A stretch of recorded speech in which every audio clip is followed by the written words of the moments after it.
देखो कहानी का नाम है चिन्नू और चीनी। चिन्नू तो चिन्नू चीनी। हाँ, और चीनी मीठी होती है ना, चीनी पीती है ना। तो चिन्नू को मीठा बहुत पसंद था, है ना। चिन्नू एक इसका नाम है, गुड़िया का नाम है, ठीक है।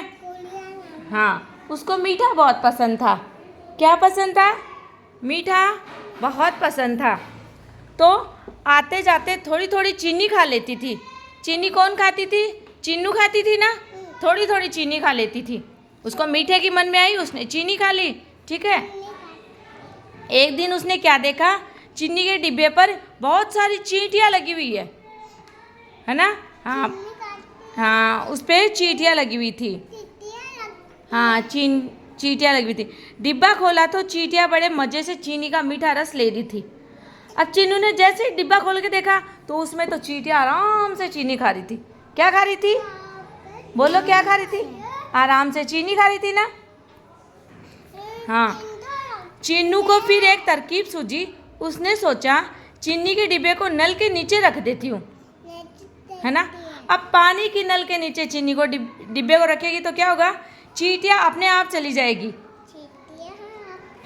उसने सोचा कि इस डिब्बे को मैं नल के नीचे रख देती हूँ तो चींटियाँ अपने आप निकल के चली जाएगी, ठीक है। चींटियाँ अपने आप निकल के चली जाएगी। उसने डिब्बा खोला और रख दिया नल के नीचे। वह बाहर खेलने चली गई।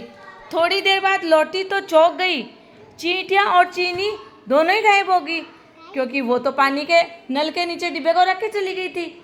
अब ऐसे डिब्बे को रख के जाएगी तो दोनों चीज़, पानी से चीनी भी घुल जाएगी और सारी निकल जाएगी और चींटियाँ भी निकल जाएगी। उसको आश्चर्य हुआ, सिर्फ पानी बचा था।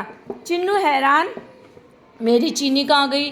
अरे मेरे डिब्बे में चीनी थी, मेरी चीनी कहाँ गई? मेरी चीनी कहाँ गई? उसको टेंशन हो गई कि मेरी चीनी कहाँ गई? मेरी चीनी कहाँ गई? फिर वह ज़ोर ज़ोर से रोने लगी। उसकी आवाज़ सुनकर दादी आई और पूछा, क्या हुआ चिन्नू, क्यों रो रही है? बैठो, आप बैठो, यहाँ बैठो पहले, कि तू रो रही क्यों है? पूछा ना, मोहम्मद रजा पूछा था ना कि चिन्नू, दादी ने पूछा आप रो रही क्यों, है ना। तो फिर वो क्या बताती है, चिन्नू ने सब बताया। फिर रोने लगी, बोली मेरी चीनी मुझे वापस चाहिए। और वो दादी से बोलती है कि मुझे तो मेरी चीनी वापस ला के दो। फिर दीदी आई थी इसमें।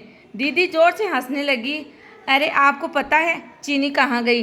वो चिन्नू से पूछती है कि किसी को पता है कि चिन्नू की चीनी कहाँ गई? अब चीनी कहाँ जाएगी? चीनी तो पानी से बाहर निकल गई। अब पानी में तो चीनी घुल गई, अब उसको चीनी कहाँ से मिलेगी? चींटियाँ भी निकल गई, चींटियाँ भी निकल गई। अब चिन्नू की दीदी क्या सोचती है कि अब इसको चीनी मैं कहाँ से दूँ? तो वो उसको समझाती है कि अपन पानी की नल के नीचे तूने डिब्बे को रख दिया तो चीनी सारी बाहर निकल गई और पानी में घुल गई, है ना। फिर वो क्या हुआ? चीनी तो वेस्टेज चली गई। उसने सोचा था कि चींटियाँ निकल जाएगी। चींटियाँ निकलने की बजाय चींटियों के साथ साथ चीनी भी निकल गई, है ना।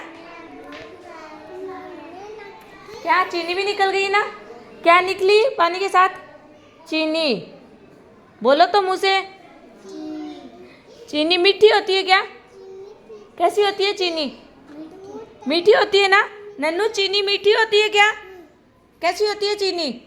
चीनी मीठी होती है। मीठी होती है ना। लड्डू भी मीठे होते हैं, है ना। खीर भी मीठी होती है क्योंकि अपन उसमें चीनी डालते हैं तो हाँ, चीनी से तो सारी चीज़ें मीठी हो जाती है। आप बताओ, लड्डू मीठे होते हैं क्या? और जलेबी मीठी होती है खट्टी? बताओ बताओ। लड्डू मीठे होते हैं। और अपन नींबू पानी बनाते हैं, उसमें चीनी डाल देंगे तो वो मीठा हो जाएगा ना। इससे चीनी से हर चीज़ें मीठी होती है।